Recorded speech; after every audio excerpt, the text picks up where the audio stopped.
ഇനി രാവിലെയിൽ നമ്മൾ കടക്കുന്നത് തിരക്കേറിയ വാർത്തകളുടെ സമയത്തിലേക്കാണ്. 9 മണി വാർത്ത തുടങ്ങുന്നു. ആദ്യം പ്രധാന തലക്കെട്ടുകൾ. പുൽപ്പള്ളിയെ വിറപ്പിക്കുന്ന കടുവ കാപ്പിത്തോട്ടത്തിലെന്ന് DFO.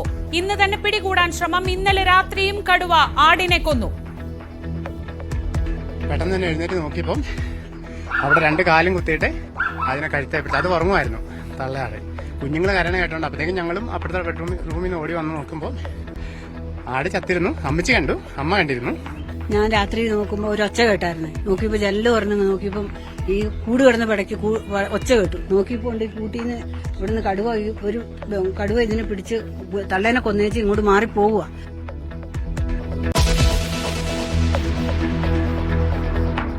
നിലമ്പൂരിൽ തെരഞ്ഞെടുപ്പ് ചൂട്. ചർച്ചകൾ തുടങ്ങി. അൻവർ രാജിവെച്ച ഒഴിവിന്ന് തെരഞ്ഞെടുപ്പ് കമ്മീഷനെ അറിയിക്കും. നിലമ്പൂരിൽ മത്സരിക്കാത്ത അൻവറിന്റെ ലക്ഷ്യം തിരുവമ്പാടി എന്ന സൂചന.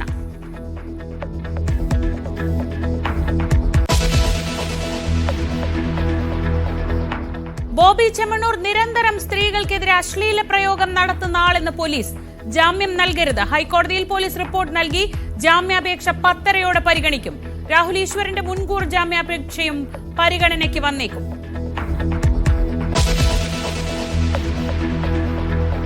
മകരവിളക്കിനൊരുങ്ങിയ സന്നിധാനം. ജ്യോതി ദർശനം വൈകിട്ട്. ഭക്തജന തിരക്ക്. കർശന സുരക്ഷയൊരുക്കി പോലീസ്.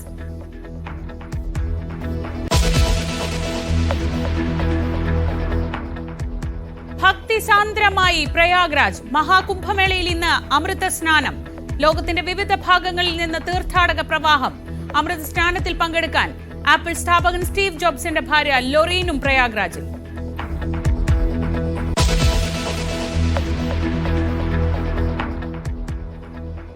പത്തനംതിട്ട പീഡനക്കേസിൽ പ്രതികളെ തേടി പോലീസ്. കേന്ദ്ര ഏജൻസികളുടെ സഹായവും തേടും. ഇതുവരെ അറസ്റ്റിലായത് 43 പേർ. രജിസ്റ്റർ ചെയ്തത് 29 കേസുകൾ. ശേഷിക്കുന്ന പ്രതികൾക്കായി ലുക്കൌട്ട് നോട്ടീസ് ഇറക്കും.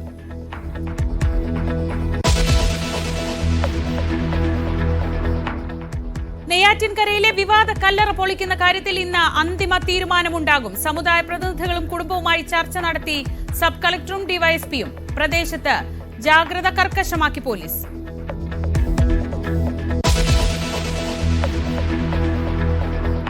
തെരഞ്ഞെടുപ്പ് ആവേശത്തിൽ ഡൽഹി. മുഖ്യമന്ത്രി അതിഷി ഇന്ന് പത്രിക നൽകും. കേജ്രിവാളിനെ കടന്നാക്രമിച്ച് രാഹുൽ ഗാന്ധി. കേജ്രിവാൾ നൽകുന്നത് പാലിക്കാനാവാത്ത വാഗ്ദാനങ്ങളെന്ന് വിമർശനം.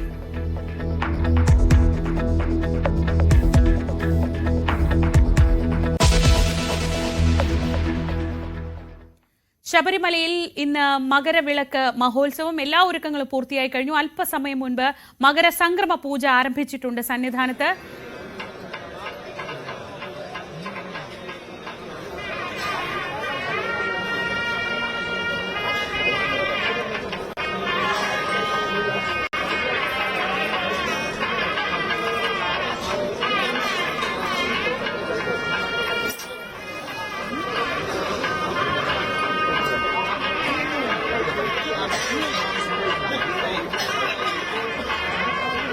മകരസംക്രമ പൂജയ്ക്ക് ശേഷം നട തുറക്കാനായി കാത്തു നിൽക്കുകയാണ് വിശ്വാസ ലക്ഷങ്ങൾ. ഇന്നത്തെ ദിവസം വലിയ സുരക്ഷയിലാണ് ശബരിമല സന്നിധാനമുള്ളത്.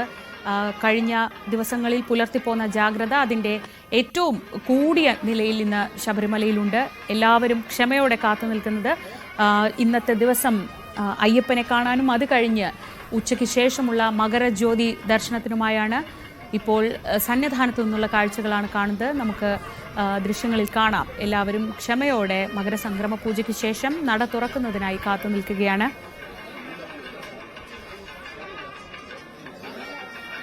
ശ്രീജിത്ത് വിവരങ്ങളുമായി. ശ്രീജിത്ത്, ഇന്നത്തെ ദിവസത്തെ ഏറ്റവും പ്രധാനപ്പെട്ട ചടങ്ങുകളിലൊന്നാണ് ഇപ്പോൾ നടക്കുന്നത് മകരസംക്രമ പൂജ. ഇനി എന്തൊക്കെയാണ് ഇന്നത്തെ ദിവസം, എപ്പോഴൊക്കെയാണ് ഉണ്ടാവുക?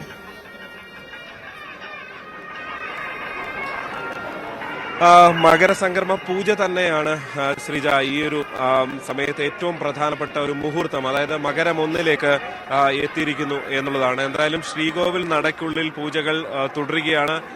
ഇനിയൊരു ദീപാരാധനയോടുകൂടി ചടങ്ങുകൾ ഉണ്ടാകും. അതിനുശേഷം ക്ഷേത്രം മേൽശാന്തിയും തന്ത്രിയും ഈ ക്ഷേത്ര നടയ്ക്ക് പ്രദക്ഷിണം വെച്ച് വരുന്ന ഒരു കാഴ്ചയുണ്ടാകും. എന്തായാലും ഇന്നത്തെ ഏറ്റവും പ്രധാനപ്പെട്ട ചടങ്ങ് ഇത് തന്നെയാണ്. ഇനിയുള്ളത് വൈകുന്നേരം സന്ധ്യാ ദീപാരാധനയാണ്. അത് തിരുവാഭരണം ചാർത്തിയുള്ള ദീപാരാധനയായിരിക്കും അതുണ്ടാകുക. അതിനുശേഷമാണ് മകരവിളക്ക് ദർശനമുള്ളത്. ഉഷപൂജ പോലെയുള്ള പതിവ് ചടങ്ങുകൾ ഉണ്ട്. എന്തായാലും നിലവിൽ മേൽശാന്തിമാരൊക്കെ ക്ഷേത്രത്തിനുള്ളിൽ നിന്ന് പുറത്തേക്ക് ഇറങ്ങി വരുന്ന കാഴ്ചയാണുള്ളത്. പൂജയുടെ ഭാഗമായിട്ടുള്ള ചടങ്ങുകളുടെ ഭാഗമായി ആണ് ഇത് നടക്കുന്നത്. ക്ഷേത്ര നട അടയ്ക്കുന്നു. അതിനുശേഷം ഇനി പ്രദക്ഷിണം ഉണ്ടാകുമെന്നാണ് പ്രതീക്ഷിക്കുന്നത്. എന്തായാലും ദേവസ്വം മന്ത്രി VN വാസവൻ ഉൾപ്പെടെയുള്ള പ്രമുഖരെല്ലാം തന്നെ ഇവിടെയുണ്ട്. തമിഴ്നാട് ദേവസ്വം മന്ത്രി ശേഖർ ബാബു ഉൾപ്പെടെ Devaswom board president PS Prashanth ഉൾപ്പെടെയുള്ളവരെല്ലാം ഈ ശ്രീകോവിലിന് തൊട്ട് മുന്നിൽ തന്നെ ഉണ്ട്, നമുക്ക് കാണാൻ സാധിക്കുന്നുണ്ട്. ക്ഷേത്രത്തിൽ നിറഞ്ഞ് ഭക്തരുടെ വലിയൊരു തിരക്കുമുണ്ട്. അത് ഈ ഫ്ലൈ ഓവർ എല്ലാം നിറഞ്ഞ് നടപ്പന്തലം നിറഞ്ഞ ഭക്തരുടെ വലിയ തിരക്ക് തന്നെയാണ് ഇന്ന് രാവിലെയും നമുക്ക് കാണാൻ സാധിക്കുന്നത്. എന്തായാലും എടുത്തു പറയേണ്ടത് ഇന്നലെ പ്രതീക്ഷിച്ചതിനപ്പുറത്തേക്ക് ഭക്തരുടെ എണ്ണം എത്തി എന്നുള്ളതാണ്. ഇന്നലെ 1 ലക്ഷം ഭക്തർ ശബരിമല സന്നിധാനത്ത് ദർശനത്തിനെത്തി. ഇന്നിപ്പോ രാവിലെ 8 മണി വരെ 25,095 തീർത്ഥാടകരും ശബരിമലയിലേക്ക് മല കയറുന്ന കാഴ്ചയാണ് നമുക്ക് കാണാൻ സാധിക്കുന്നത്. അതായത് ഇന്നലെ മുക്കുഴി വഴി ഏതാണ്ട് 52,000-ഓളം ഭക്തരാണ് ദർശനത്തിനെത്തി. അതായത് എരുമേലി കാനനപാത വഴി 52,214 ഭക്തർ ദർശനത്തിനെത്തി എന്നുള്ളതാണ്. കഴിഞ്ഞ ദിവസങ്ങളിലൊക്കെ ഒരു നിയന്ത്രണത്തിന്റെ ഭാഗമായി ദേവസ്വം ബോർഡും ഒക്കെ തീരുമാനിച്ചിരുന്ന ഇതുവഴി ഭക്തരെ ആ ദിവസങ്ങളിൽ കടത്തിവിടണ്ട എന്നുള്ളതായിരുന്നു. പക്ഷേ വെർച്വൽ ക്യൂ വഴി നേരത്തെ ബുക്ക് ചെയ്തവരാണ്. അതുകൊണ്ട് അവരെ ആ ദിവസം കടത്തിവിടണമെന്ന് ഹൈക്കോടതി നിർദ്ദേശിക്കുകയായിരുന്നു. അങ്ങനെയാണ് അവർക്ക് ഇന്നലെ ശബരിമലയിലേക്ക് കടന്നു വരാൻ കഴിഞ്ഞത്. അങ്ങനെ 99,904 ഭക്തർ ശബരിമല സന്നിധാനത്ത് ദർശനത്തിനെത്തി. ഇതാ വീണ്ടും ക്ഷേത്രം ശ്രീകോവിലിനുള്ളിലേക്ക് തന്ത്രിയും മറ്റ് പൂജാരിമാരും മേൽശാന്തി ഉൾപ്പെടെയുള്ള സംഘം പൂജയ്ക്കായി കടക്കുന്നു. ഇനി വളരെ പ്രധാനപ്പെട്ട പൂജകൾ തുടരുകയാണ്. മന്ത്രിയും മറ്റ് ഇവിടെയുള്ളവരെല്ലാവരും തന്നെ ഭക്തരൊന്നാകെ ഈ ഒരു പ്രധാനപ്പെട്ട മുഹൂർത്തത്തിനായി കാത്തു നിൽക്കുന്ന കാഴ്ചയാണ് നമുക്ക് കാണാൻ സാധിക്കുന്നത്. എന്തായാലും ഇന്നത്തെ ഈ ഒരു പൂജ കഴിഞ്ഞാൽ ഉഷപൂജ പോലെയുള്ള സാധാരണ ചടങ്ങുകളുണ്ട്. ഇന്ന് 12 മണിക്ക് ശേഷം ഭക്തരെ സന്നിധാനത്തേക്ക് കടത്തിവിടില്ല എന്നുള്ളതാണ് തീരുമാനം. അതായത് തിരുവാഭരണ ഘോഷയാത്ര ഈ ചെറിയാനവട്ടം കഴിഞ്ഞ് നീലിമലയിലേക്ക് കയറുന്ന സമയം, ആ സമയം ഇവിടേക്ക് വിടില്ല എന്നുള്ളതാണ്. എന്തായാലും ഉത്തരായന കാലത്തിലേക്ക് നമ്മൾ കടക്കുന്നു എന്നുള്ളതാണ്. ദീപാരാധനയ്ക്കായി ശബരിമല നട അടച്ചിരിക്കുകയാണ്. ഇനിയുള്ള ഏതാണ്ട് 4-5 മിനിറ്റോളം ദീപാരാധനയ്ക്കുള്ള കാത്തിരിപ്പാണ്. അതിനുശേഷം ഭഗവത് ദർശനം ഭക്തർക്കുണ്ടാകും. ഇപ്പോൾ അല്പസമയം ഇതിന്റെ ഭാഗമായി ദർശനം നിർത്തിവെച്ചിരിക്കുകയാണ്. പൂജകളുടെ ഭാഗമായുള്ള ദർശനം നിർത്തിവെച്ചിരിക്കുകയാണ്. ഇപ്പോൾ ഈ പൂജകൾക്ക് ശേഷമായിരിക്കും ഇനി നട തുറക്കുക. ഞാൻ നേരത്തെ പറഞ്ഞതുപോലെ ഉത്തരായന കാലത്തിലേക്ക് കടക്കുക എന്ന് പറഞ്ഞാൽ ഒരുപക്ഷെ ഭാരതീയ വിശ്വാസം അനുസരിച്ച് സത്കർമ്മങ്ങൾക്ക് ഏറ്റവും ഉചിതമായ കാലമാണ് ഇത് എന്നുള്ളതാണ്.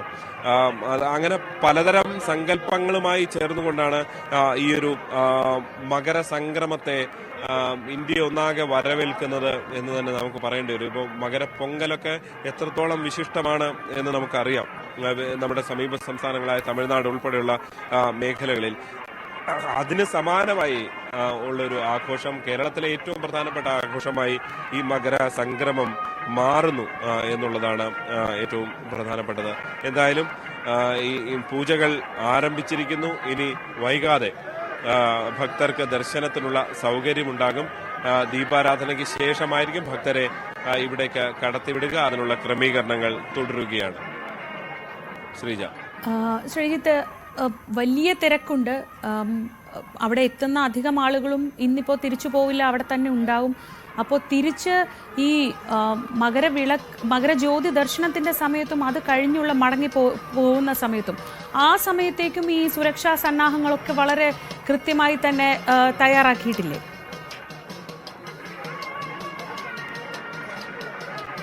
തീർച്ചയായും ആ സമയത്തെ സുരക്ഷയാണ് പോലീസും ദേവസ്വം ബോർഡും എല്ലാം വളരെ ഗൗരവത്തോടുകൂടി കാണുന്നത്. പ്രത്യേകിച്ച് പോലീസ് കഴിഞ്ഞ ദിവസങ്ങളിൽ നടത്തിയ വാർത്താ സമ്മേളനത്തിലൊക്കെ ചൂണ്ടിക്കാണിച്ചത് അത് തന്നെയാണ്. കാരണം ഈ ഇന്നലെ ദേവസ്വം ബോർഡ് പ്രസിഡന്റ് വാക്കുകൾ കടമെടുത്താൽ അദ്ദേഹം പറഞ്ഞത് ഈ മകരജ്യോതി കഴിഞ്ഞാൽ പിന്നെ ഒരു കടൽ വറ്റുന്നത് പോലെ ഇവിടെയുള്ള ഭക്തരുടെ എണ്ണത്തിൽ പെട്ടെന്നൊരു വറ്റലാണ് ഉണ്ടാകുക. അതായത് അത്രയധികം ഭക്തർ വളരെ തിരക്ക് പിടിച്ച് മടങ്ങുന്ന ഒരു കാഴ്ചയാണ് ഉണ്ടാകുക. ഞാൻ നേരത്തെ കഴിഞ്ഞ വാർത്തകളിൽ നമ്മൾ പറഞ്ഞതുപോലെ 9-ാം തീയതി മുതൽ തന്നെ ഇവിടെ തമ്പടിച്ച് കാത്തിരിക്കുന്ന ഭക്തരുണ്ട്. അതുകൊണ്ട് തന്നെ അവരെ സംബന്ധിച്ച് ഇത് കഴിഞ്ഞ് വളരെ വേഗം നാട്ടിലേക്ക് മടങ്ങാനുള്ള ഒരു തിരക്കുണ്ടാവും. ആ തിക്കും തിരക്കും പലപ്പോഴും അപകടങ്ങൾക്ക് വഴി തെളിക്കാറുണ്ട് എന്നുള്ളതാണ് എടുത്ത് കാണാൻ സാധിക്കുന്നത്. എന്തായാലും എടുത്തു പറയേണ്ടത് ഈ ഒരു തിക്കും തിരക്കും ഒഴിവാക്കാൻ പരമാവധി സൗകര്യങ്ങൾ ഇത്തവണയും ശബരിമല സന്നിധാനത്തുണ്ട്. പ്രത്യേകിച്ച് ഈ ഇവിടെ 2 വഴികൾ ഇത്തവണ കേന്ദ്രീകരിച്ചിട്ടുണ്ട്. പ്രത്യേകിച്ച് ദർശനം കോംപ്ലക്സിന്റെ പിന്നിൽ കൂടെ ഉള്ള വഴി, ഒപ്പം തന്നെ ബെയിലി പാലം വഴിയുള്ള വഴി, അങ്ങനെ 2 വഴികൾ കേന്ദ്രീകരിച്ചുകൊണ്ടാണ് അവർക്ക് കടക്കുന്നതിനുള്ള തിരിച്ചു മടങ്ങുന്നതിനുള്ള സൗകര്യങ്ങൾ ഏർപ്പെടുത്തിയിട്ടുള്ളത്. അതുവഴി പോകുമ്പോഴും ആത്മനിയന്ത്രണം വേണം എന്ന് തന്നെയാണ് ഓരോ ഭക്തരോടും ദേവസ്വം ബോർഡും പോലീസും ഒക്കെ ആവശ്യപ്പെടുന്നത്. അതുകൊണ്ട് തന്നെ താഴെ ആവശ്യത്തിന് തിരക്കി ഓടിച്ചെന്ന് ബസ് കിട്ടില്ല എന്നൊരു ചിന്ത വേണ്ട. ഏതാണ്ട് 800ഓളം KSRTC ബസ്സുകളാണ് ഈ രാത്രി മുതൽ തന്നെ അവിടെ സജ്ജമായിരിക്കുക. അതുകൊണ്ട് തന്നെ ഒരു തരത്തിലും തിരക്ക് വേണ്ട. ബസ് കിട്ടില്ല, സീറ്റ് കിട്ടില്ല എന്നൊരു ചിന്തയേ വേണ്ട. നിങ്ങൾ സമാധാനത്തോടുകൂടി ഇറങ്ങി മടങ്ങിപ്പോവുക എന്നുള്ളതാണ് പറയുന്നത്. നമുക്കറിയാം പല കാലഘട്ടത്തിലും ഈ തിക്കും തിരക്കിലുമാണ് പലപ്പോഴും ഈ ഇറങ്ങുന്ന സമയത്തെ തിക്കും തിരക്കിലുമാണ്, പ്രത്യേകിച്ച് ഇറക്കമാണ്. അത്തരം തിക്കും തിരക്കും പല ബുദ്ധിമുട്ടുകളും ഉണ്ടാക്കിയിട്ടുണ്ട്.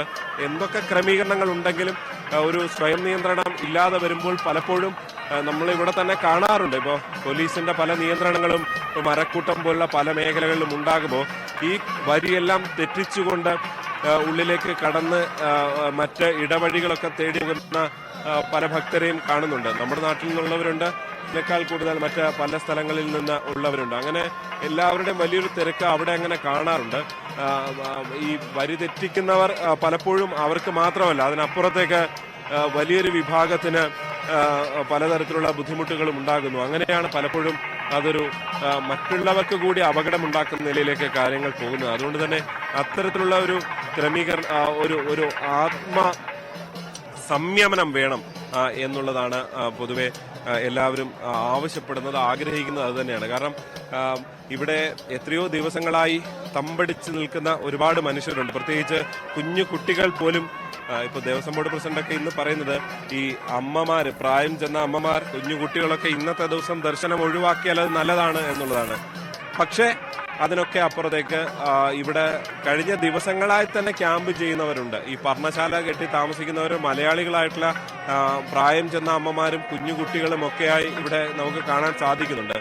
അപ്പൊ അവരെയൊക്കെ സംബന്ധിച്ച് ഇത് എന്താ പറയുക, ഈ വലിയ ബുദ്ധിമുട്ടുണ്ടാക്കുന്ന, അതായത് അത്രയധികം ആത്മത്യാഗം ചെയ്തുകൊണ്ടുള്ള ഒരു സമർപ്പണത്തോടു കൂടിയുള്ള ഒരു കാഴ്ചയാണ്. ത്യാഗപൂർണമായ ഒരു മണ്ഡലകാലത്തിന്റെ സമാപനമാണ് ഇന്ന് മകരവിളക്ക് മഹോത്സവത്തോടെ ഉണ്ടാവുന്നത്. അതിനായി സന്നിധാനം പൂർണ്ണ സജ്ജമാണ്. ഇന്നത്തെ ദിവസത്തെ ഏറ്റവും പ്രധാനപ്പെട്ട മകരസംക്രമ പൂജയാണ് ഇപ്പോൾ സന്നിധാനത്ത് നടക്കുന്നത്. ദൃശ്യങ്ങളിൽ നമുക്ക് മന്ത്രി VN വാസവനെയും ദേവസ്വം ബോർഡ് പ്രസിഡന്റ് PS പ്രശാന്തിനെയും കാണാം. നട തുറന്നിരിക്കുന്നു.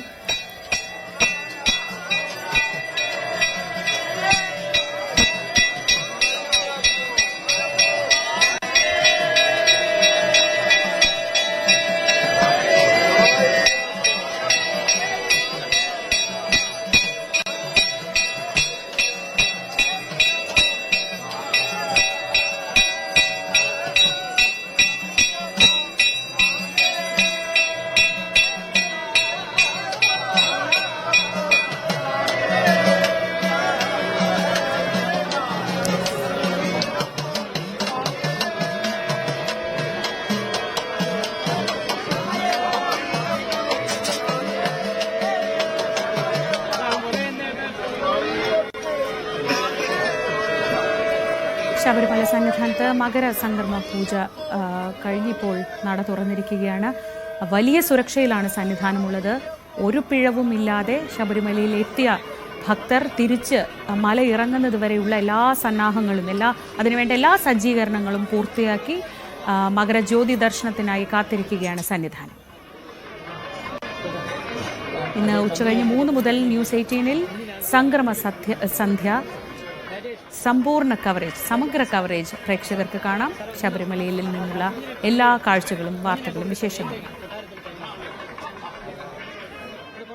സംക്രമസന്ധ്യ നിങ്ങൾക്കായി സമർപ്പിച്ചത് മിൽമ ഗീ. വ്രതശുദ്ധിയുടെയും നന്മയുടെയും നാളുകൾ പരിശുദ്ധമാക്കാം മിൽമയ്ക്കൊപ്പം. And BLM. Bharat Lajna multi state housing cooperative society limited, Kerala, Tamil Nadu and Pondicherry. ഇന്ന് നമ്മൾ ഇന്നത്തെ മറ്റ് പ്രധാനപ്പെട്ട വാർത്തകളിലേക്ക് പോവുകയാണ്. നിലമ്പൂർ നിയമസഭാ മണ്ഡലം ഒരു ഉപതെരഞ്ഞെടുപ്പിലേക്ക് തന്നെ നീങ്ങുകയാണ്. അൻവറിന്റെ രാജി സ്പീക്കർ അംഗീകരിച്ചതോടെ ഇക്കാര്യം വ്യക്തമാക്കി നിയമസഭാ സെക്രട്ടേറിയറ്റ് വിജ്ഞാപനമിറക്കി. നിലമ്പൂർ നിയമസഭാ മണ്ഡലത്തിൽ ഒഴിവ് വന്ന കാര്യം സ്പീക്കർ ഇന്ന് തെരഞ്ഞെടുപ്പ് കമ്മീഷനെ അറിയിക്കും. നിലവിലെ നിയമസഭയുടെ കാലാവധി അവസാനിക്കാൻ 1.25 വർഷത്തോളം ബാക്കിയുള്ളതിനാൽ നിലമ്പൂരിൽ ഒരു ഉപതെരഞ്ഞെടുപ്പിന് തന്നെയാണ് കളമൊരുങ്ങുന്നത്. നിയമസഭാ തെരഞ്ഞെടുപ്പിന്റെ സെമി ഫൈനലാവും നിലമ്പൂർ പോരാട്ടം എന്ന് ഉറപ്പാണ്. അവിടെ തീ പാറുമെന്ന കാര്യത്തിലും സംശയം വേണ്ട. UDF-നായി അൻവർ സർവ്വ അടവുകളും പയറ്റാൻ പോകുന്ന തെരഞ്ഞെടുപ്പ് ഇടതു മുന്നണിയെ സംബന്ധിച്ച് സീറ്റ് നിലനിർത്താനുള്ള ഒരു അഭിമാന പോരാട്ടമാകും. തൃക്കാക്കര, പുതുപ്പള്ളി, പിന്നീട് പാലക്കാടും ചേലക്കരയും 4 ഉപതെരഞ്ഞെടുപ്പുകൾക്ക് ശേഷം വീണ്ടും മറ്റൊരു ഉപതെരഞ്ഞെടുപ്പ് പോരാട്ടത്തിന് കളമൊരുങ്ങുകയാണ്. നിയമസഭാ തെരഞ്ഞെടുപ്പിന്റെ പടിവാതിക്കലാകും നിലമ്പൂർ ഉപതെരഞ്ഞെടുപ്പ്. 2 മുന്നണികൾക്കും വിജയിച്ചേ തീരൂ. പോരാട്ടം തീപാറും. UDF സ്ഥാനാർത്ഥിക്കായി സർവ്വ അടവുകളും അൻവർ പയറ്റുമ്പോൾ അൻവറിന് രാഷ്ട്രീയ മറുപടി നൽകാൻ വിജയത്തിൽ കുറഞ്ഞെന്നും ഇടതുമുന്നണിക്ക് ചിന്തിക്കാനാകില്ല. നിലമ്പൂർ നഗരസഭയും 7 പഞ്ചായത്തുകളും ഉൾപ്പെട്ടതാണ് നിലമ്പൂർ നിയമസഭാ മണ്ഡലം. നിലമ്പൂർ നഗരസഭയും പോത്തുകല്ല്, അമരമ്പലം, ചുങ്കത്തറ പഞ്ചായത്തുകളും നിലവിൽ LDF ആണ് ഭരിക്കുന്നത്. എടക്കര, വഴിക്കടവ്, മൂത്തേടം, കരുളായി എന്നീ പഞ്ചായത്തുകൾ UDF-ഉം. തദ്ദേശ സ്ഥാപനങ്ങളിൽ മുന്നണി ബലാബലം ഒപ്പത്തിനൊപ്പം. പക്ഷേ നിയമസഭാ തെരഞ്ഞെടുപ്പിനെ സ്വാധീനിക്കുന്ന ഘടകങ്ങൾ ഇക്കുറി വ്യത്യസ്തമാകും. വികസന വിഷയങ്ങൾക്കപ്പുറം രാഷ്ട്രീയ വിഷയങ്ങളിലേക്ക് UDF കേന്ദ്രീകരിച്ചാൽ വികസന രാഷ്ട്രീയം പറയലാകും LDF തന്ത്രം.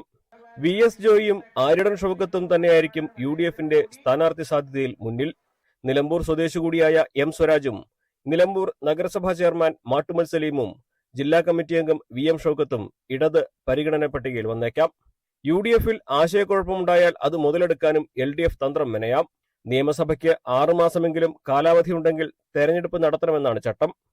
സ്പീക്കർ അംഗീകരിച്ച അൻവറിന്റെ രാജി തെരഞ്ഞെടുപ്പ് കമ്മീഷനെ അറിയിക്കലും മറ്റ് നടപടിക്രമങ്ങളും നിരവധിയുള്ളതിനാൽ തെരഞ്ഞെടുപ്പ് പ്രഖ്യാപനം നീളാനും സാധ്യതയുണ്ട്. മത്സരിച്ചില്ലെങ്കിലും താൻ പിന്തുണയ്ക്കുന്നവരെ വിജയിപ്പിക്കേണ്ടത് PV അൻവറിന്റെ രാഷ്ട്രീയ ജീവിതത്തിൽ അനിവാര്യമാണ്. താൻ പരിഹസിച്ച ആര്യടൻ ഷൗക്കത്തിന് വേണ്ടി അൻവർ പ്രചാരണത്തിനിറങ്ങേണ്ടി വരുമോ, അതോ ആര്യടൻ ഷൗക്കത്ത് ഇടതുപക്ഷ സ്ഥാനാർത്ഥിയായി മത്സരിക്കുമോ എന്നുള്ളതെല്ലാം കണ്ടു തന്നെ അറിയണം. മലപ്പുറത്ത് നിന്നും CB അനുമോദ്, ന്യൂസ് 18. നിലമ്പൂരിൽ അൻവർ ഇല്ല എന്ന് ഏതാണ്ട് ഉറപ്പായി കഴിഞ്ഞു. അപ്പോൾ അൻവറിന്റെ മനസ്സിൽ എന്താവും? അതാണ് ഇനി എല്ലാവരും ഉറ്റുനോക്കുന്നത്. അൻവറിന്റെ നീക്കം തിരുവമ്പാടി മണ്ഡലത്തിലേക്കുള്ള പോക്കാണോ എന്നതാണ് ആകാംക്ഷ. വന്യജീവി രാഷ്ട്രീയവും ക്രൈസ്തവ വോട്ടുകളും മണ്ഡലത്തിൽ നിർണായകമാകും എന്നത് തന്നെയാണ് അൻവർ ഈ തിരുവമ്പാടി എന്ന മണ്ഡലത്തെ ലക്ഷ്യമിടാനുള്ള കാരണമെന്നാണ് സൂചന. ഇന്നലെ രാജ്യപ്രഖ്യാപനം നടത്തിയ വാർത്താ സമ്മേളനത്തിൽ തന്നെ അൻവർ ഇതിന്റെ ചില സൂചനകൾ പങ്കുവച്ചിരുന്നു. ഞാൻ ഒറ്റയ്ക്കൊരു തീരുമാനമെടുക്കുന്നതിന് മുമ്പ് മലയോര കർഷകരുടെ നേരിട്ട് ബാധിക്കുന്ന വിഷയങ്ങൾ അറിയുന്ന പ്രധാനപ്പെട്ട 3-4 ബിഷപ്പുമാർ, അപ്പോൾ അവരൊക്കെ ഒരു ഘട്ടത്തിൽ നമുക്ക് അങ്ങനെ വേണോ, അതല്ലാതെ നമുക്ക് എന്തെങ്കിലും മാർഗമുണ്ടോ എന്നുള്ള രീതിയിൽ എന്നോട് സംസാരിക്കുകയുണ്ടായി. ക്രൈസ്തവ സഭകളുടെ വാക്കുകൾക്ക് ഇത്രമാത്രം പ്രാധാന്യം കൊടുക്കുന്നുണ്ടെങ്കിൽ അൻവർ അതിനു പിന്നിലൊരു രാഷ്ട്രീയ സാധ്യത മുന്നിൽ കണ്ടിട്ടുണ്ടാകണം. UDF-ന്റെ ഭാഗമാകാൻ നിലമ്പൂർ ഉപേക്ഷിച്ചുവെന്ന പ്രതിച്ഛായ ഉണ്ടാക്കുന്ന അൻവർ പക്ഷേ പാർലമെന്ററി രാഷ്ട്രീയം ഉപേക്ഷിക്കുന്നില്ല. 1.5 വർഷം കാത്തിരിക്കും. 2026-ലെ നിയമസഭാ തെരഞ്ഞെടുപ്പിൽ മലബാറിൽ തന്നെ UDF പിന്തുണയോടെ മത്സരിക്കുകയാണ് ലക്ഷ്യം. പക്ഷേ ആ മണ്ഡലം ഏതെന്ന ചോദ്യത്തിന് ഉത്തരമാണ് തിരുവമ്പാടി. വയനാട് ലോക്സഭാ മണ്ഡലത്തിന്റെ ഭാഗമായ തിരുവമ്പാടി മുസ്ലിം ലീഗിന്റെ സീറ്റാണ്. നിലവിൽ LDF വിജയിച്ച മണ്ഡലമാണെങ്കിലും UDF-ന് വേരോട്ടമുള്ള കുടിയേറ്റ വോട്ടുകൾ നിർണായകമായ മണ്ഡലം. ഒട്ടേറെ മലയോര മേഖലകൾ ഉൾപ്പെട്ട മണ്ഡലത്തിൽ ഭൂരിപക്ഷവും ക്രൈസ്തവ വോട്ടർമാരും. അവർ നേരിടുന്ന പ്രശ്നങ്ങൾ അൻവർ മുഖ്യപ്രചരണ വിഷയമാക്കുമ്പോൾ സഭകൾക്കും അൻവർ സ്വീകാര്യനാകുന്നു. ക്രൈസ്തവ വിഭാഗത്തിൽപ്പെട്ട VS ജോയിയെ നിലമ്പൂരിൽ മത്സരിപ്പിക്കണമെന്ന് ആവശ്യപ്പെട്ടതിനു പിന്നിലും ഈ രാഷ്ട്രീയ കാരണങ്ങളുണ്ടാകാം. തിരുവമ്പാടി മണ്ഡലത്തിൽ അൻവറിനെ കൊണ്ട് ജയിച്ചു കയറാൻ സാധിക്കുമെങ്കിൽ ഒരുപക്ഷെ മുസ്ലിം ലീഗ് സീറ്റിന്റെ കാര്യത്തിൽ വിട്ടുവീഴ്ചയ്ക്കും തയ്യാറായേക്കും. കോൺഗ്രസിന്റെ സീറ്റുകളൊന്നും അൻവറിന് കൊടുക്കാനാകില്ലെന്നും ലീഗ് വേണമെങ്കിൽ അവരുടെ സീറ്റിൽ വിട്ടുവീഴ്ച ചെയ്യട്ടെ എന്ന കോൺഗ്രസിന്റെ നിലപാടും അൻവറിനെ തിരുവമ്പാടിയോട് ചേർത്ത് നിർത്തുന്നതിൽ പ്രധാനപ്പെട്ട കാര്യമാണ്. തിരുവമ്പാടി അല്ലെങ്കിൽ മറ്റെവിടെ എന്ന ചോദ്യത്തിന് കുറച്ചെങ്കിലും സാധ്യതയുള്ള ഉത്തരം തവനൂരാണ്. പക്ഷേ അതിന് കോൺഗ്രസ് അവരുടെ നിലപാടിൽ വിട്ടുവീഴ്ച ചെയ്യേണ്ടി വരും. ഇടത് സ്ഥാനാർത്ഥിയായി KT ജലീൽ വീണ്ടും മത്സരിക്കുമോ എന്നതും അൻവറിന്റെ ഇവിടുത്തെ സ്ഥാനാർത്ഥിത്വത്തിൽ നിർണായകമാകും. മലപ്പുറത്ത് നിന്നും CB അനുമോദ്, ന്യൂസ് 18. നിലമ്പൂരിൽ നിന്ന് നമ്മൾ കൊച്ചിയിലേക്ക് പോവുകയാണ്. ഇന്ന് കൊച്ചിയിൽ നിന്ന് പ്രധാനമായും വരാനുള്ള വാർത്ത ബോബി ചെമ്മണ്ണൂരിന്റെ ജാമ്യാപേക്ഷ കോടതി പരിഗണിക്കുന്നു എന്നതാണ്. ഇന്ന് ഈ കേസുമായി ബന്ധപ്പെട്ട ഒരു പ്രധാനപ്പെട്ട വിവരം പുറത്തുവരുന്നത് ബോബി ചെമ്മണ്ണൂരിനെതിരെ പോലീസ് നൽകിയ റിപ്പോർട്ടാണ്. സ്ത്രീകൾക്കെതിരെ നിരന്തരം അശ്ലീല പ്രയോഗം നടത്തുന്ന ആളാണ് ബോബി എന്ന് പോലീസ് ഹൈക്കോടതിക്ക് റിപ്പോർട്ട് നൽകിയിരിക്കുന്നു. ഇന്ന് ജാമ്യാപേക്ഷ പരിഗണിക്കുന്ന സാഹചര്യത്തിലാണ് പോലീസ് റിപ്പോർട്ട് സമർപ്പിച്ചത്. മുൻപ് ചിത്രീകരിച്ച വീഡിയോകളും പോലീസ് ഇതിന് തെളിവായി കോടതിയിൽ നൽകിയിട്ടുണ്ട്. അതിനിടെ ഒരു പ്രധാനപ്പെട്ട മറ്റൊരു വാർത്ത കൂടി ഇതുമായി ബന്ധപ്പെട്ട് വരുന്നു. ജയിൽ DIG ബോബി ചെമ്മണ്ണൂരുമായി കൂടിക്കാഴ്ച നടത്തിയത് വിവാദത്തിലായിട്ടുണ്ട്. കഴിഞ്ഞ ശനിയാഴ്ചയാണ് DIG അജയകുമാർ ബോബി ചെമ്മണ്ണൂരിനെ ജയിലിൽ സന്ദർശിച്ചത്. വിവരങ്ങളുമായി ആജ്ഞ രവീന്ദ്രൻ കൊച്ചിയിൽ നിന്ന്. ആജ്ഞ, ഇതിനെ നമുക്ക് രണ്ടായി തിരിക്കാം. ആദ്യം ഇപ്പോൾ പുറത്തു വരുന്ന ഈ പ്രധാനപ്പെട്ട വാർത്ത, ജയിൽ DIG ഈ ബോബി ചെമ്മണ്ണൂരിന്റെ സഹായികളും ഒക്കെയായി ഒരു വലിയ സന്നാഹവുമായി ജയിലിൽ പോയത് എന്തിനാണ്? എന്താണ് അവർക്ക് അവിടെ ചർച്ച ചെയ്യാനുണ്ടായിരുന്നത് എന്നൊരു പ്രധാനപ്പെട്ട ചോദ്യമുണ്ട്. ഇതുമായി ബന്ധപ്പെട്ട് എന്താണ് പുറത്തു വരുന്ന വിവരങ്ങൾ?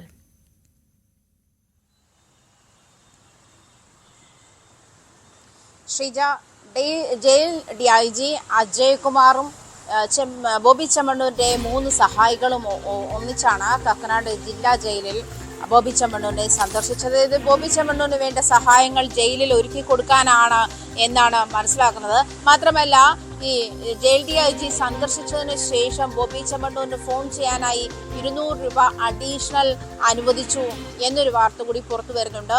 എന്തായാലും പോലീസ് നമുക്കറിയാം 48 മണിക്കൂർ ഒരു ഇൻഫർമേഷനും പാസ് ചെയ്യാതെ വയനാട്ടിലെ മേപ്പാടിയിലുള്ള അദ്ദേഹത്തെ റിസോർട്ടിൽ നിന്നും പോലീസ് അദ്ദേഹത്തെ അറസ്റ്റ് ചെയ്ത് കൊണ്ടുവരുന്നത് വരെയും അതിന് കൃത്യമായ നിലപാടുണ്ടായിരുന്നു, കൃത്യമായ ലക്ഷ്യമുണ്ടായിരുന്നു. ഇത്തരത്തിൽ ഒരു തരത്തിലും അതല്ലെങ്കിൽ ലൈംഗിക അതിക്രമ കേസുകളിൽ നിലവിലുള്ള പ്രതികൾക്ക് നൽകുന്നതിനപ്പുറം ഒരു പരിഗണനയും ബോബി ചെമ്മണ്ണൂർ നൽകില്ല എന്നൊരു നിലപാട് പോലീസ് സ്വീകരിച്ചിരുന്നു. അതിൽ തന്നെ ഉറച്ചു നിൽക്കുന്നു എന്ന് അന്വേഷണ സംഘം തലവൻ വ്യക്തമാക്കിയിരുന്നു. ആ നിലപാട് പൊളിക്കുന്ന തരത്തിൽ അല്ലെങ്കിൽ അത് അങ്ങനെ ആയിരുന്നില്ല എന്നുള്ള തരത്തിലുള്ള വാർത്തകളാണ് ഇപ്പോൾ പുറത്തു വരുന്നത്. ജയിൽ DIG അജയ്കുമാറും ബോബി ചെമ്മണ്ണൂരിന്റെ 3 സഹായികളും ചേർന്നിട്ടാണ് ബോബി ചെമ്മണ്ണൂരിനെ സഹായിക്കാനായി ജയിലിലെത്തിയിരിക്കുന്നത്. അദ്ദേഹത്തിന്റെ സുഖവിവരങ്ങൾ അന്വേഷിക്കാനും ബോബി ചെമ്മണ്ണൂരുമായി കൂടിക്കാഴ്ച നടത്തുകയും ചെയ്തു. ഈ പറഞ്ഞതുപോലെ ഫോണിന് വേണ്ടിയിട്ട് 200 രൂപ അഡീഷണൽ അനുവദിക്കുകയും ചെയ്യുന്ന സാഹചര്യം ഉണ്ടായിരുന്നു.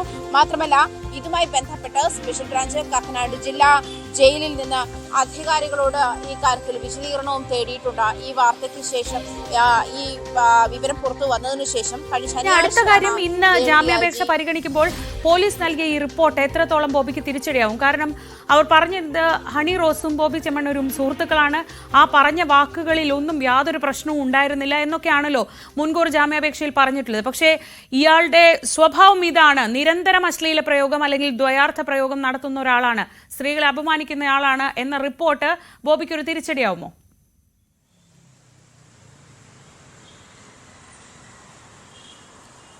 ശ്രീജ, പോലീസ് നൽകിയിരിക്കുന്ന റിപ്പോർട്ട് അനുസരിച്ചിട്ട് നിരന്തരമായി ലൈംഗിക അധിക്ഷേപം നടത്തുകയും ദ്വയാർത്ഥ പ്രയോഗം നടത്തുകയും ചെയ്യുന്ന ആളാണ്.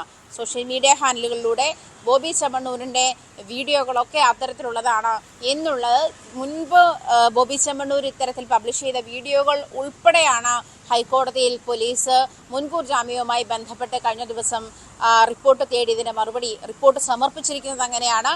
എന്തായാലും അതായത് ഹണി റോസിനെതിരായ പരാതി, അത്തരത്തിൽ താൻ ലൈംഗിക അധിക്ഷേപം നടത്തിയിട്ടില്ല, അതല്ലെങ്കിൽ ദ്വയാർത്ഥ പ്രയോഗം നടത്തിയിട്ടില്ല എന്ന് ബോബി ചെമ്മണ്ണൂർ ഓരോ തവണ ഹർജി സമർപ്പിക്കുമ്പോഴും ഓരോ തവണ പോലീസിനെയും കോടതിയെയും അഭിമുഖീകരിക്കുമ്പോഴും ഒക്കെ വ്യക്തമാക്കാൻ ശ്രമിക്കുന്നത്. അതാണെങ്കിൽ പോലും അതിന് വിപരീതമായിട്ടുള്ള വീഡിയോകളാണ് പോലീസ് അതിന് വിപരീതമായിട്ടുള്ള റിപ്പോർട്ടാണ് പോലീസ് ഹൈക്കോടതിയിൽ നൽകിയിരിക്കുന്നത്. അതിന് തെളിവായി ബോബി ചെമ്മണ്ണൂർ നേരത്തെ പബ്ലിഷ് ചെയ്തിട്ടുള്ള ഹണി റോസിന്റെ വിഷയത്തിൽ അല്ലാതെ പോലും നേരത്തെ ഇത്തരത്തിൽ ദ്വയാർത്ഥ പ്രയോഗങ്ങൾ നിറഞ്ഞ വീഡിയോകൾ ബോബി ചെമ്മണ്ണൂർ പബ്ലിഷ് ചെയ്യുകയുണ്ടായിട്ടുണ്ട്. അതിനെ ബോബി ചെമ്മണ്ണൂർ ഫാൻസ് ആഘോഷിക്കുകയും ചെയ്തിട്ടുണ്ട്. അത്തരം വീഡിയോകൾ കൂടി ഹൈക്കോടതിയുടെ ശ്രദ്ധയിൽപ്പെടുത്തുകയും അതും കൂടി ഇൻക്ലൂഡ് ചെയ്തിട്ടുള്ള റിപ്പോർട്ടാണ് ഹൈക്കോടതിയിൽ സമർപ്പിച്ചിരിക്കുന്നത്. എന്തായാലും നേരത്തെ നമ്മൾ സൂചിപ്പിച്ചതുപോലെ ഈ ബോബി ചെമ്മണ്ണൂർ അറസ്റ്റിന് ശേഷവും അതല്ലെങ്കിൽ മജിസ്ട്രേറ്റ് കോടതിയിൽ മുൻകൂർ ജാമ്യം തേടുന്ന സാഹചര്യത്തിലും പോലീസിനോടും അതല്ലെങ്കിൽ കോടതിയോടും പെരുമാറിയ രീതി താൻ തെറ്റ് ചെയ്തിട്ടില്ല, അല്ലെങ്കിൽ ചെയ്തിട്ടുണ്ടെങ്കിൽ തനിക്ക് കുറ്റബോധം ലെവലേശമില്ല എന്നുള്ളൊരു ബോഡി ലാംഗ്വേജും അത്തരത്തിൽ പ്രതികരിക്കുകയും ചെയ്തതും ഈ ജാമ്യം നിഷേധിക്കുന്ന ഒരു പ്രധാനപ്പെട്ട കാരണം കൂടിയായി കണക്കാക്കപ്പെടുന്നുണ്ട്. മാത്രമല്ല, ബോബി ചെമ്മണ്ണൂരിന്റെ ഈ കേസുമായി ബന്ധപ്പെട്ട അന്വേഷണ സംഘം രൂപീകരിക്കുമ്പോൾ അന്വേഷണ സംഘ തലവന് ACPC ജയകുമാറിന്റെ നേതൃത്വത്തിലാണ് അന്വേഷണം നടക്കുന്നത്. ACPC ജയകുമാർ ഉൾപ്പെടെയുള്ള 10 അംഗ സംഘത്തിന് ഈ ഒരു തരത്തിലുള്ള വീഡിയോകൾ ആളുകൾ ഷെയർ ചെയ്ത് കൊടുക്കുന്ന, അതായത് മുൻപ് ബോബി ചെമ്മണ്ണൂർ പബ്ലിഷ് ചെയ്തിട്ടുള്ള എല്ലാ തരത്തിലുള്ള ഇത്തരത്തിൽ അശ്ലീല ചുവയോട് കൂടി സംസാരിക്കുന്ന വീഡിയോകളെല്ലാം ഷെയർ ചെയ്ത് കൊടുക്കുന്ന ഒരു സാഹചര്യം കൂടി ഉണ്ടായിരുന്നു.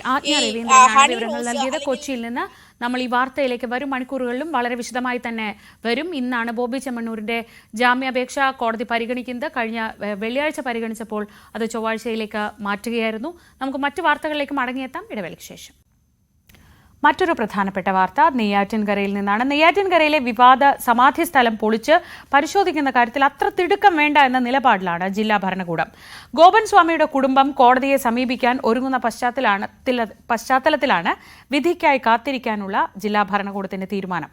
അതേസമയം സ്ഥലത്ത് ക്രമസമാധാന പ്രശ്നങ്ങൾ ഉണ്ടാകാൻ സാധ്യതയുണ്ടെന്ന മുന്നറിയിപ്പിന്റെ പശ്ചാത്തലത്തിൽ പോലീസ് നിരീക്ഷണം ശക്തമാക്കി. ഡാൻ കുര്യൻ വിവരങ്ങളുമായി. ഡാൻ, ഇതിപ്പോൾ ഒരു നിയമപ്രശ്നമായി മാറുകയാണ്. ആദ്യം ഒരു മരണം സംബന്ധിച്ച സംശയങ്ങളായിരുന്നെങ്കിൽ ഇന്നലെ ആയപ്പോഴത്തേക്കും അതൊരു വിശ്വാസ പ്രശ്നത്തിന്റെ രൂപം കൈക്കൊണ്ടു. ഇന്നിപ്പോൾ അതൊരു നിയമപ്രശ്നത്തിലേക്ക് പോവുകയാണ്. ഈ കുടുംബവുമായി നമ്മൾ സംസാരിച്ചു. അവർ കോടതിയെ സമീപിക്കാൻ തന്നെ തീരുമാനിച്ചിട്ടുണ്ടോ? ശ്രീജ, ഈ നിയമപ്രശ്നവും വിശ്വാസ പ്രശ്നവും കടന്ന് ഇതൊരു ക്രമസമാധാന പ്രശ്നമായി മാറിയിരിക്കുന്ന പശ്ചാത്തലത്തിലാണ് തിടുക്കത്തിൽ ഒരു നടപടി വേണ്ട എന്ന തീരുമാനത്തിലേക്ക് ജില്ലാ കളക്ടർ ഉൾപ്പെടെയുള്ള ജില്ലാ ഭരണകൂടം എത്തിയിരിക്കുന്നത്. കഴിഞ്ഞ ദിവസം RDOയുടെ സാന്നിധ്യത്തിലായിരുന്നു വൻ പോലീസ് സംഘം ഈ സമാധി സ്ഥലം പൊളിച്ച് ഗോപൻ സ്വാമിയുടെ മൃതദേഹം പുറത്തെടുത്ത് പോസ്റ്റ്മോർട്ടം നടപടികൾക്ക് വേണ്ടി നീക്കുന്നതിനുമായി അവിടെ എത്തിയത്. പക്ഷേ അങ്ങനെ ഒരു നടപടിയിലേക്ക് കടന്നാൽ അത് അവിടെ വർഗീയ പ്രശ്നങ്ങൾ ഉണ്ടാക്കുമെന്നൊരു റിപ്പോർട്ട് പോലീസിന് ലഭിച്ചു. അതുകൊണ്ട് തന്നെ പോലീസ് ഇത് ജില്ലാ ഭരണകൂടത്തെ അറിയിക്കുകയായിരുന്നു. തുടർന്നാണ് നെയ്യാറ്റിൻകര DYSP ഓഫീസിൽ വെച്ച് ഈ പ്രതിഷേധവുമായി രംഗത്തെത്തിയ ഹൈന്ദവ സംഘടനകളുടെ പ്രതിനിധികളുമായും ഈ കുടുംബാംഗങ്ങളുമായും DYSPയും സബ് കളക്ടറും ഉൾപ്പെടെയുള്ള ഉദ്യോഗസ്ഥർ ചർച്ച നടത്തിയത്. ആ ചർച്ചയ്ക്ക് ശേഷം സബ് കളക്ടർ ഈ കുടുംബാംഗങ്ങളെ അറിയിച്ചത് പൊളിച്ച് പരിശോധന നടത്താതെ ഇരിക്കാൻ കഴിയില്ല, പക്ഷേ നിങ്ങൾ ആവശ്യപ്പെടുന്ന പ്രകാരമുള്ള സാവകാശം അതിന് നൽകാമെന്നാണ്. ആ സാവകാശം നൽകിയിരിക്കുന്നത് അവർക്ക് ഇതുമായി ബന്ധപ്പെട്ട ഏതെങ്കിലും തരത്തിൽ നിയമ നടപടികൾ സ്വീകരിക്കണമെങ്കിൽ അതിനുള്ളൊരു സാവകാശമായിട്ടാണ്. അതിന് ഒരു സമയപരിധി നിശ്ചയിച്ചിട്ടില്ല. പക്ഷേ ഇന്ന് ആ കാര്യത്തിൽ ഒരുപക്ഷെ ഒരു തീരുമാനമുണ്ടായേക്കും. എത്രയും പെട്ടെന്ന് അവർ ഹൈക്കോടതിയെ സമീപിക്കുമെന്നാണ് കുടുംബം അറിയിച്ചിരിക്കുന്നത്. കോടതിയുടെ ഭാഗത്തു നിന്ന് ഇതുമായി ബന്ധപ്പെട്ടുണ്ടാകുന്ന വിധി പോലീസിന്റെ അന്വേഷണത്തിന് സഹായകരമാകും എന്നൊരു വിലയിരുത്തലാണ് ജില്ലാ ഭരണകൂടം ഉള്ളത്. അങ്ങനെയാണെങ്കിൽ അതിനുശേഷം മാത്രം ഈ സമാധി സ്ഥലം പൊളിച്ച് ഗോപൻ സ്വാമിയുടെ മൃതദേഹം പുറത്തെടുത്ത് ഈ പോസ്റ്റ്മോർട്ടം നടപടികൾ നടത്തി മരണത്തിലെ അസ്വാഭാവികത എന്താണെന്ന് കണ്ടെത്തിയാൽ മതി എന്നൊരു തീരുമാനത്തിലേക്കാണ് ഇപ്പോൾ പോലീസ് എത്തിയിരിക്കുന്നത്. തിടുക്കത്തിലുള്ള നീക്കം വലിയ പ്രതിഷേധത്തിന് വഴിവെച്ച പശ്ചാത്തലത്തിലാണ് ഇങ്ങനെയൊരു തീരുമാനം. ശരി, ഡാൻ കുര്യനാണ് വിവരങ്ങൾ നൽകിയത്. എന്തായാലും കോടതിയുടെ തീരുമാനം കൂടി കാത്തിരുന്ന ശേഷമേ ഒരു നടപടിയിലേക്ക് പോകൂ എന്ന് നമുക്ക് കരുതാം. അടുത്തതായി നമ്മൾ പോകുന്നു പ്രയാഗ്രാജിലേക്ക്.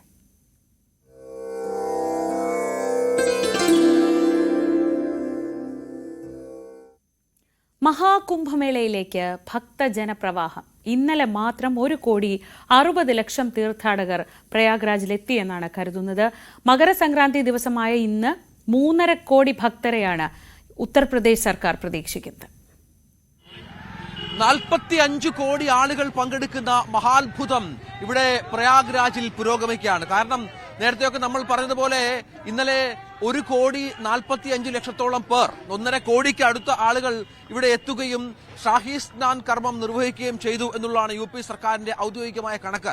ഇന്ന് ഈ പൗഷ് പൗർണിമ ദിവസത്തിലാണ്, നമുക്കറിയാം ഇന്നലെ അമാവാസി നാളിൽ പൗഷ് പൗർണിമ ദിവസത്തിലാണ് ഈ കുംഭമേളയുമായി ബന്ധപ്പെട്ട പ്രധാനപ്പെട്ട ചടങ്ങായ സ്നാനകർമ്മങ്ങൾ ആരംഭിച്ചത്. ഇന്നലെ തീർത്ഥാടകർക്ക്, അനവധി തീർത്ഥാടകർക്ക് ഷാഹി സ്നാൻ നടത്താനുള്ള ദിവസമായിരുന്നു.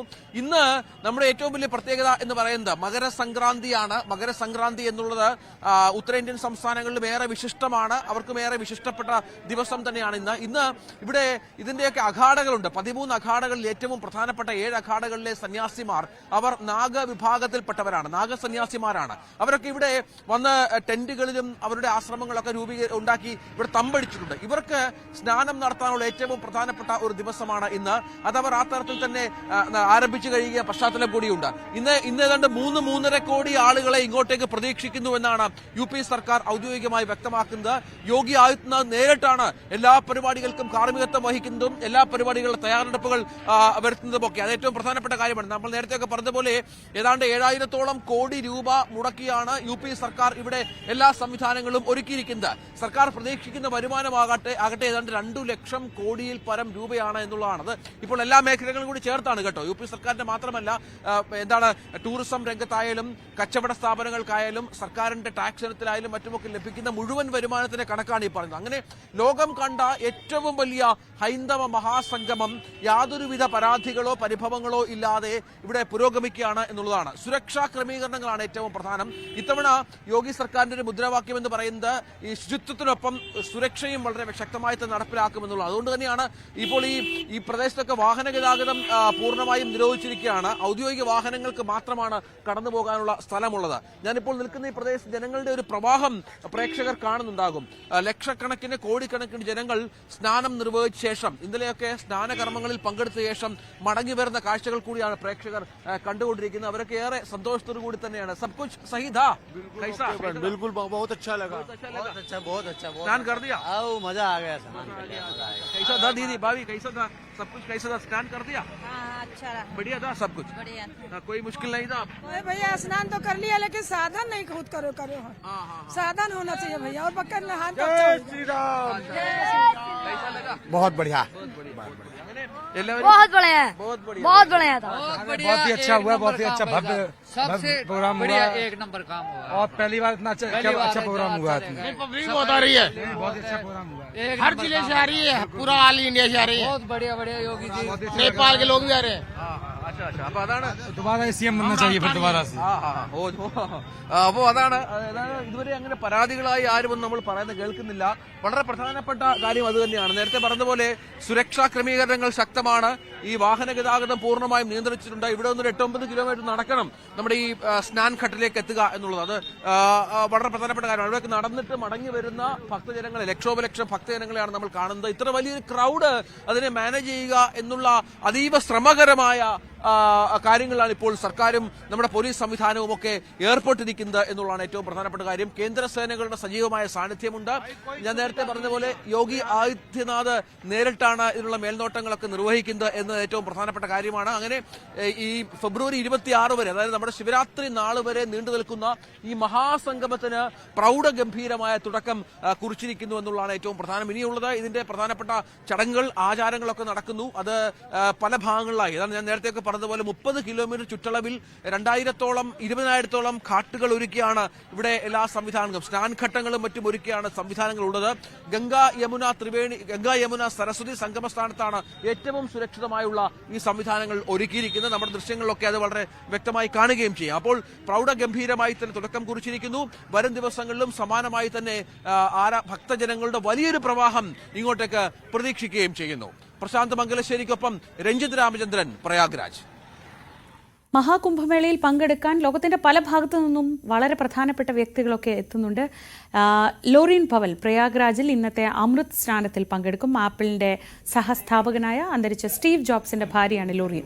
ഇവിടെ എത്തി കമല എന്ന അനൌദ്യോഗിക പേരുകൂടി അവർ സ്വീകരിച്ചു. ജനുവരി 20 അമേരിക്കൻ പ്രസിഡന്റായുള്ള ഡൊണാൾഡ് ട്രംപിന്റെ സത്യപ്രതിജ്ഞാ ചടങ്ങിനായി അമേരിക്കയിലേക്ക് മടങ്ങും വരെ അവർ കുംഭമേളയിൽ ഉണ്ടാകും. പ്രയാഗ്രാജിൽ എത്തും മുൻപ് വാരാണസിയിലെ കാശി വിശ്വനാഥ ക്ഷേത്രവും ലോറീൻ സന്ദർശിച്ചു.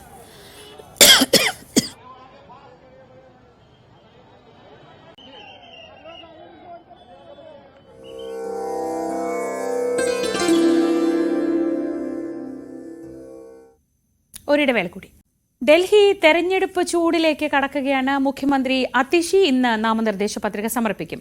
ഇന്നലെ പത്രിക സമർപ്പിക്കാനായിരുന്നു തീരുമാനിച്ചിരുന്നതെങ്കിലും റാലിയും പാർട്ടി പരിപാടികളുമൊക്കെ നീണ്ടതോടെ പത്രികാ സമർപ്പണം ഇന്നത്തേക്ക് മാറ്റുകയായിരുന്നു. കൽക്കാജി മണ്ഡലത്തിൽ നിന്നാണ് അതിഷി രണ്ടാം തവണയും ജനവിധി തേടുന്നത്. ബിജെപിയിലെ രമേശ് ബിധുടിയും കോൺഗ്രസിലെ അൽക്ക ലാംബയുമാണ് അതിഷിയെ നേരിടുന്നത്. ഡൽഹി നിയമസഭാ തെരഞ്ഞെടുപ്പ് പ്രചാരണത്തിൽ അരവിന്ദ് കെജ്രിവാളിനെ കടന്നാക്രമിക്കുകയാണ് രാഹുൽ ഗാന്ധി. മോദിയെപ്പോലെ പാലിക്കാൻ കഴിയാത്ത വാഗ്ദാനങ്ങളാണ് കെജ്രിവാൾ നടത്തുന്നതെന്ന് രാഹുൽ വിമർശിച്ചു. ഡൽഹി അഴിമതി മുക്തമാക്കുമെന്ന് അരവിന്ദ് കെജ്രിവാൾ പറഞ്ഞത് നടപ്പായോ എന്നാണ് രാഹുലിന്റെ ചോദ്യം. സീലാംപൂരിലെ റാലിയിലായിരുന്നു രാഹുലിന്റെ രൂക്ഷ വിമർശനങ്ങൾ.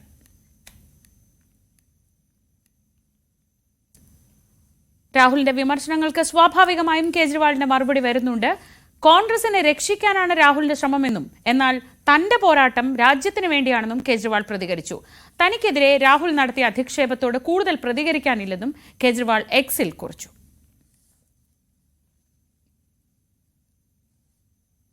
ഡൽഹി തെരഞ്ഞെടുപ്പ് ഇനി ഉള്ള ദിവസങ്ങളിൽ നമ്മൾ വളരെ വിശദമായി തന്നെ പരിശോധിക്കുന്നുണ്ട്. അതിൽ ഏറ്റവും പ്രധാനപ്പെട്ട മണ്ഡലങ്ങളിലൊന്നാണ് ന്യൂഡൽഹി മണ്ഡലം. ന്യൂഡൽഹി മണ്ഡലത്തിൽ ഇത്തവണത്തെ കാഴ്ച അമ്മയും മുൻ മുഖ്യമന്ത്രിയുമായ ഷീല ദീക്ഷിത് പ്രതിനിധീകരിച്ചിരുന്ന മണ്ഡലം തിരിച്ചുപിടിക്കാൻ സന്ദീപ് ദീക്ഷിത് ശ്രമിക്കുന്നതാണ്.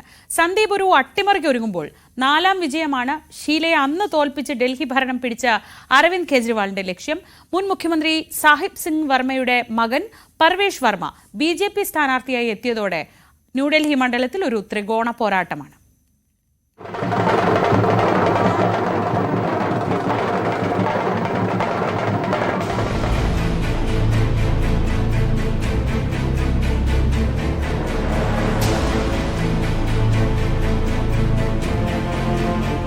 കോൺഗ്രസിന് ഭരണം നഷ്ടപ്പെട്ടതോ ആം ആദ്മി പാർട്ടി 28 സീറ്റ് നേടിയതോ ആയിരുന്നില്ല 2013 ഡൽഹിക്കാരെ അക്ഷരാർത്ഥത്തിൽ ഞെട്ടിച്ചത്.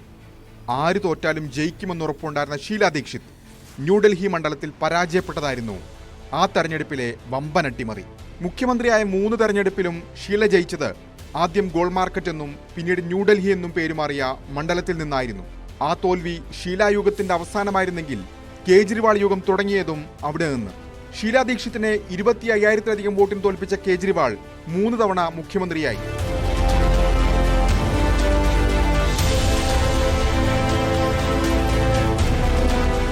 മൂന്ന് തവണയും ജയം ന്യൂഡൽഹിയിൽ നിന്ന്. ഇത്തവണ കേജ്രിവാൾ 4ാം പോരിനിറങ്ങുമ്പോൾ എതിരിടുന്നത് ഷീല ദീക്ഷിത്തിന്റെ മകൻ സന്ദീപ് ദീക്ഷിത്.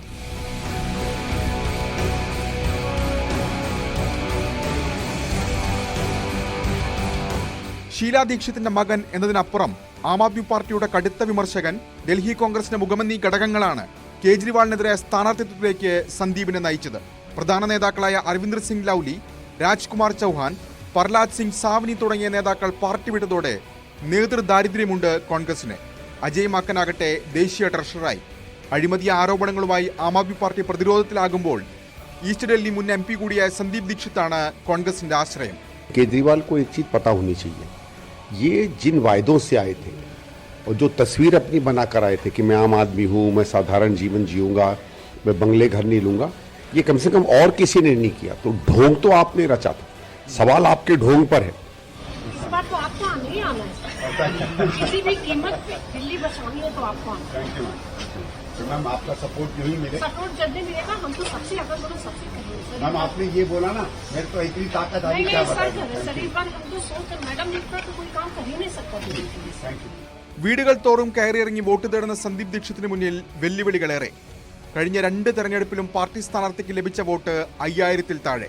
ജയിക്കണമെങ്കിൽ നഷ്ടപ്പെട്ട വോട്ട് ബാങ്ക് തിരിച്ചുപിടിക്കണമെന്നതിനപ്പുറം കഠിനാധ്വാനം തന്നെ വേണമെന്ന് ചുരുക്കം. മുൻ മുഖ്യമന്ത്രി സാഹിബ് സിംഗ് വർമ്മയുടെ മകനും മുൻ MP-യുമായ പർവേഷ് വർമ്മയാണ് BJP സ്ഥാനാർത്ഥി. കഴിഞ്ഞ തെരഞ്ഞെടുപ്പിൽ 33%വും 2015-ൽ 29% വോട്ട് BJPക്കുണ്ടായിരുന്നു. മാറിയ സാഹചര്യത്തിൽ മണ്ഡലവും മറിയുമെന്ന പ്രതീക്ഷയാണ് BJPക്ക്. ഒരു മുൻ മുഖ്യമന്ത്രിയും 2 മുൻ മുഖ്യമന്ത്രിമാരുടെ മക്കളും കളത്തിലിറങ്ങിയതോടെ കൊടും തണുപ്പിലും ത്രികോണ പോരാട്ട ചൂടിൽ തിളയ്ക്കുകയാണ് ന്യൂഡൽഹി.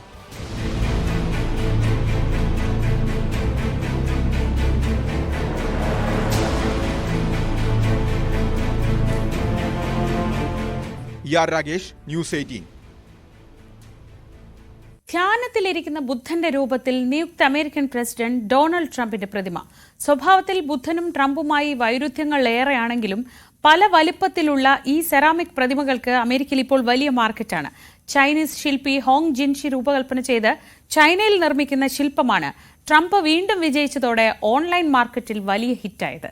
ഈ പ്രതിമയെക്കുറിച്ചാണ് ഇനി നമ്മൾ അറിയാൻ പോകുന്നത്. ചൈനീസ് ഉൽപ്പന്നങ്ങളെക്കുറിച്ച് പലതരം തമാശകളുണ്ട്. ചില രാജ്യങ്ങൾ ചൈനീസ് ഉൽപ്പന്നങ്ങൾ ബഹിഷ്കരിക്കാൻ ആഹ്വാനം ചെയ്തു. അവസരം മുതലാക്കി ചൈന അതേസമയം തന്നെ ടീഷർട്ടുകൾ പ്രിന്റ് ചെയ്യാൻ തുടങ്ങി. Boycott China, ban Chinese products തുടങ്ങിയ മാറ്ററുകളാണ് ടീഷർട്ടിൽ പതിപ്പിച്ചിരിക്കുന്നത്. എന്തായാലും കച്ചവടം ചൈനയ്ക്ക് നഷ്ടപ്പെടരുത് എന്നാണ് അവരുടെ ചിന്ത. ഇത് തമാശയാണെങ്കിലും സമാനമായ ഒരു സംഭവമാണ് ഇപ്പോൾ ചർച്ച. ചൈനയും അമേരിക്കയും തമ്മിൽ അത്ര നല്ല ബന്ധമല്ല. പ്രത്യേകിച്ച് ഡൊണാൾഡ് ട്രംപിനോട് ചൈനയ്ക്ക് തീരെ താല്പര്യമില്ല. ട്രംപുമായുള്ള ബന്ധം അത്ര സുഖകരമല്ലെങ്കിലും ചൈനയിൽ നിന്നുള്ള ട്രംപ് പ്രതിമയ്ക്ക് ഇപ്പോൾ ഓൺലൈനിൽ വൻ ഡിമാൻഡാണ്. ബുദ്ധനെ പോലെ പാതി കണ്ണടച്ച് തലലേശം കുനിച്ച് ധ്യാനത്തിൽ എന്ന പോലെ ചമ്രം പടഞ്ഞിരിക്കുന്ന ട്രംപിന്റെ പ്രതിമയാണിത്. ബുദ്ധന്റെ ശാന്ത സ്വഭാവവുമായി ട്രംപിന് ബന്ധമൊന്നുമില്ലെങ്കിലും പ്രതിമ ആളുകൾക്ക് ഇഷ്ടമായി. ചൈനീസ് ശില്പിയായ ഹോങ് ജിൻഷിയാണ് ശില്പം രൂപകൽപ്പന ചെയ്തത്. പോർസലൈൻ പ്രതിമ പല വലിപ്പത്തിൽ ലഭിക്കും. പ്രതിമയുടെ വലിപ്പം അനുസരിച്ച് $140 മുതൽ $2700 വരെയാണ് വില. ഇന്ത്യൻ രൂപയിലേക്ക് മാറ്റിയാൽ ഇത് 12,000 രൂപ മുതൽ 2,33,000 രൂപ വരെ വില വരും. ട്രംപ് ആരാധകരായ അമേരിക്കക്കാരാണ് സ്വാഭാവികമായും പ്രതിമ വാങ്ങുന്നത്. ഇ കൊമേഴ്സ് പ്ലാറ്റ്ഫോമായ തൗബൗ വഴിയാണ് വിൽപ്പന. കഴിഞ്ഞ തവണ ട്രംപിന്റെ കാലത്ത് രൂപം നൽകിയതാണെങ്കിലും ഹിറ്റായത് ട്രംപിന്റെ രണ്ടാം വരവിലാണ്. തമാശയായി ട്രംപിന്റെ രൂപം കൊടുത്തതാണ് പ്രതിമയ്ക്കെന്നാണ് ശില്പി ഹോങ് പറയുന്നത്. അമേരിക്ക ചൈന ബന്ധത്തെക്കുറിച്ചൊക്കെ ചോദിച്ചാൽ തൽക്കാലം ഞാൻ ഈ നാട്ടുകാരനേ അല്ല എന്ന മട്ടിലാണ് പ്രതികരണം. രാജ്യങ്ങൾ തമ്മിലുള്ള ബന്ധമൊക്കെ ഭരണാധികാരികൾ നോക്കിക്കോളും. പ്രതിമ ഹിറ്റായി വിറ്റുപോകുന്ന സമയത്ത് ഇതേക്കുറിച്ച് പറഞ്ഞ് ഉള്ള കച്ചവടം കളയാൻ എന്തായാലും ഹോങ് തയ്യാറല്ല.